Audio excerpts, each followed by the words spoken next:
જમ્મુ અને કાશ્મીરના રામબન જિલ્લાના બગલીહાર ડેમના તમામ દરવાજા બંધ કરાયા. રામબન જિલ્લામાં ચેનાબ નદી પર સ્થિત બગલીહાર હાઇડ્રોઇલેક્ટ્રિક પાવર પ્રોજેક્ટના તમામ દરવાજાઓ બંધ કરવામાં આવ્યા છે. આ પગલું તાજેતરમાં પહલગામમાં થયેલા આતંકવાદી હુમલા પછી ભારતે ઇન્ડસ વોટર ટ્રીટીને સ્થગિત કર્યા પછી લેવામાં આવ્યું છે.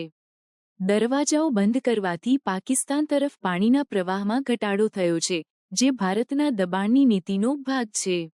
બગલીહાર ડેમ, જે 900 મેગાવોટ ક્ષમતા ધરાવે છે, અગાઉ ડિસિલ્ટિંગ પ્રક્રિયા માટે તેના દરવાજાઓ ખોલવામાં આવ્યા હતા. હવે રિઝર્વોયરમાં પાણી સંગ્રહ કરવા માટે દરવાજાઓ ફરીથી બંધ કરવામાં આવ્યા છે. આ પગલાંથી ચેનાબ નદીના નીચલા પ્રવાહમાં પાણીના સ્તરમાં ઘટાડો થયો છે, જે પાકિસ્તાનના પંજાબ વિસ્તારમાં સિંચાઈ માટે મહત્વપૂર્ણ છે. ભારતના આ પગલાંથી પાકિસ્તાનમાં ચેનાબ નદીના પાણીના સ્તરમાં નોંધપાત્ર ઘટાડો થયો છે. પાકિસ્તાનના સિયાલકોટ વિસ્તારમાં નદીનું પાટું લગભગ સુકાઈ ગયું છે, જે પાકિસ્તાનના કૃષિ અને પાણી પુરવઠા માટે ગંભીર ચિંતાનો વિષય છે.